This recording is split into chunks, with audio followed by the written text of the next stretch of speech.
कहना है जीवन में मेरे प्यार प्यार प्यार आज तुमसे ये पहली बार हो। 1968 সাল মুক্তি পায় হিন্দি কমেডিয়ান ফিল্ম পরশান। এই ছবিতে মুখ্য চরিত্রে অভিনয় করেছিলেন সুনীল দত্ত, কিশোর কুমার, সায়রা বানু এবং মেহমুদ। এই ছবির অনুকরণে 1952 সালে ভানু বন্দ্যোপাধ্যায় ও সাবিত্রী চট্টোপাধ্যায় অভিনীত পাশের বাড়ি নামক একটি বাংলা ছবিও তৈরি হয়। পরশান ছবিতে একজন সঙ্গীত গুরু ছিলেন যার নাম মাস্টার পিল্লাই। তার অপর দিকে ছিলেন ভোলা, যার পুরো নাম ছিল অখিলেশ ভোলা।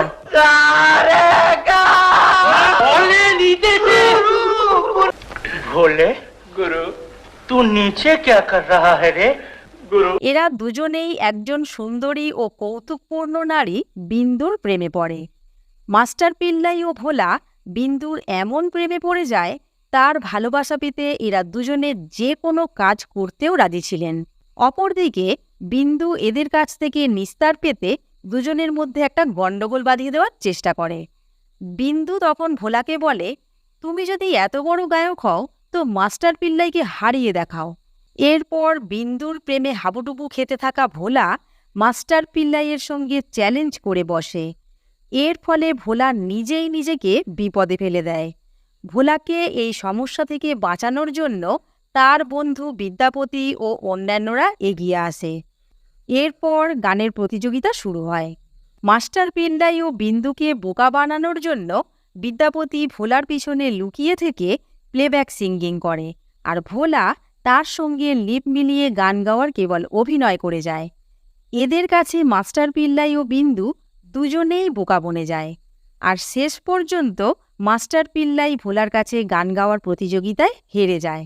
বন্ধু, এই সুন্দর গল্পটির উপর দাঁড়িয়ে এক চতুর্নার কারকে সিঙ্গার গানটি কিভাবে তৈরি হয়েছে তা এই ভিডিওর পরবর্তী অংশে শুনতে থাকুন। বন্ধু, আপনারা দেখছেন আপনাদের ইউটিউব চ্যানেল ফ্যাক্টস এমডি। চলুন ভিডিওর মূল পর্বে যাওয়া যাক। ছবির প্রযোজক মেহমুদ এই মজাদার গল্পটি সঙ্গীত পরিচালক আর.ডি. বর্মনকে শোনান আর বলেন, ছবির সিকোয়েন্স অনুযায়ী একটি সুন্দর গান তৈরি করুন। ঠিক ওই দিনই ওই ছবিরই আরেকটি অন্য গান মেরে সামনে বালি খিড়কি মে গানটির রেকর্ডিং শেষ হয়। তাই সে সময় আর.ডি. বর্মনের পাশে কিশোর কুমারও ছিলেন। তিনিও মেহমুদ সাহাবের গল্পটি শোনেন এবং মুচকি হাসতে হাসতে বলেন, বিন্দু তো দেখছি একটি চতুর নারী। এই বলে তিনি কিছুক্ষণ চুপ করে থাকেন। তারপর তিনি আর.ডি. বর্মন এবং মেহমুদ সাহাবকে বলেন, এই সিকোয়েন্সের উপরে একেবারে ফিট একটা গানের লাইন মনে পড়ছে, যেটা আমি কিছুদিন আগে দাদামণির কাছ থেকে শুনেছিলাম। তখন দাদামণিকে জিজ্ঞাসা করেছিলাম এটি কী ধরনের গান। দাদামণি বলেছিলেন, ঝুলা মুভিতে আমি এই গানটি গেয়েছিলাম, এটি তারই একটি লাইন। তখন রাহুল দেব বর্মন ও মেহমুদ সাহাব দুজনেই অধীর আগ্রহে কিশোরদাকে বলেন, জলদি গানটি শোনাও। এরপর কিশোরদা দাদামণি অশোক কুমারের মতো করেই গানের লাইনটি গাইলেন, এক চতুর্নার কারকে সিঙ্গার। एक चतुर नार कर कर श्रृंगार ठाड़े अपने द्वार। বন্ধু, এখানে বলা বাহুল্য, ঝুলা মুভিতে এই গানটি পুরো ব্যবহার করা হয়নি, কেবল একটি পংক্তি ব্যবহার করা হয়েছিল। মেহমুদ সাহাব গানটি শোনার পর খুব উৎসাহের সঙ্গে আর.ডি. বর্মনকে বলেন, গানের এই লাইনটিকে নিয়ে এমন একটা মজাদার গান বানাও যাতে মাস্টার পিল্লাই ও ভোলার সঙ্গীত প্রতিযোগিতাটি দর্শকের কাছে চিরস্মরণীয় হয়ে থাকে। এইভাবে গানের মুখরাটি তৈরি হয়ে যায়। এরপর মুভির গীতিকার রাজেন্দ্র কৃষ্ণকে গানটির অন্তরা লিখতে বলা হয়। কিছুদিনের মধ্যেই গানটির সুর ও কথা দুটোই তৈরি হয়ে যায়। কিশোর কুমারের গানটির কথা ও সুর দুটোই খুব পছন্দ হয়, কিন্তু তার কাছে গানটির মধ্যে কোনো কমেডি নেই বলে মনে হয়। তারপর তিনি বলেন, আচ্ছা ঠিক আছে, ছবিতে বিদ্যাপতি তো আমিই হব, আর তার গানটি যখন আমিই গাইব তখন কমেডি বিষয়টি আমি মেকআপ করে নেব। কিন্তু মাস্টার পিল্লাইয়ের গানের জন্য একজন দক্ষ ক্লাসিক্যাল সিঙ্গারের দরকার, যাতে মাস্টার পিল্লাইয়ের আচরণ অনুযায়ী গানটিকে মডুলাইজেশন করতে পারে।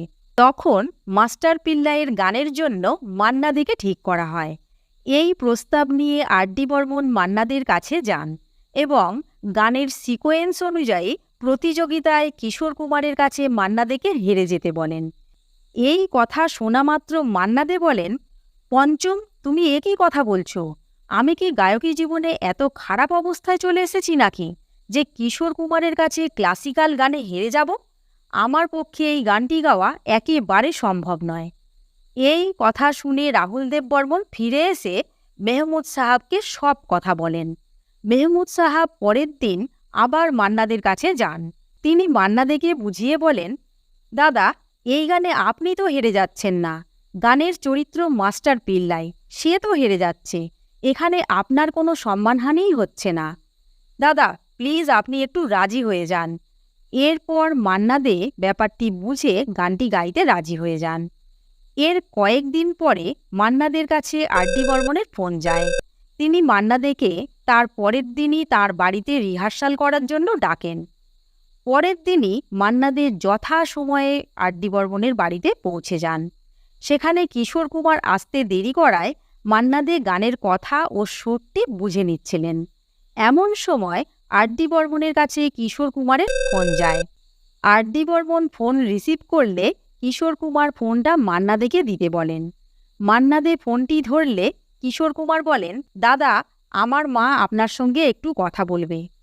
তখন কিশোর কুমারের মা গৌরী দেবী ফোনে বলেন, বেটা মান্না, তুই কি আমাকে ভুলে গেছিস? তুই এক্ষুনি আমার বাড়িতে চলে আয়, আমি তোর জন্য রান্না করে রেখেছি, তোরা খেয়ে আমার এখানেই রিহার্সাল করবি। মান্না দে তার কথা মতো কিশোর কুমারের বাড়িতে গিয়েছিলেন এবং খাওয়া দাওয়ার পর অনেকক্ষণ ধরে গানটির রিহার্সাল করেছিলেন। এরপর গানটি অনেক দিন ধরে রিহার্সাল হয়।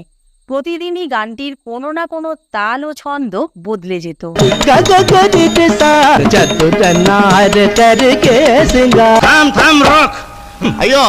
এইভাবে শেষ পর্যন্ত রেকর্ডিংয়ের দিন উপস্থিত হয়। মান্না দে এক সাক্ষাৎকারে বলেছিলেন, সকাল 9টা থেকে রাত 9টা পর্যন্ত গানটির রেকর্ডিং চলে।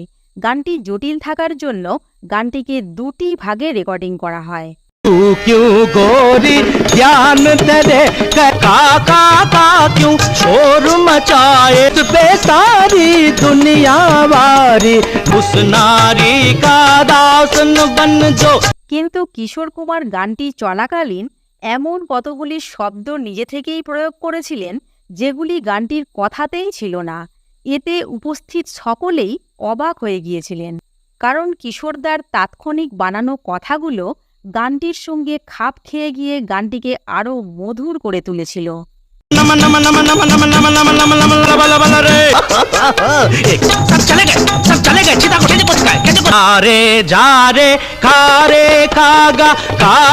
বন্ধু, চলুন এই গানটির রেকর্ডিংয়ের দিনের কিছু স্মরণীয় মুহূর্ত মান্নাবাবুর কণ্ঠেই শোনা যাক। मैं गाने लगा इधर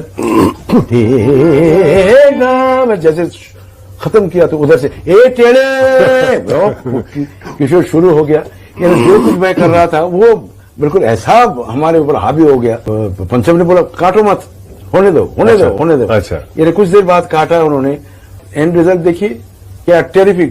लेकिन किसी को भी मालूम नहीं पड़ा कि भाई इस गाने के यानी बनाने के पीछे कितनी मेहनत हम लोगों ने की।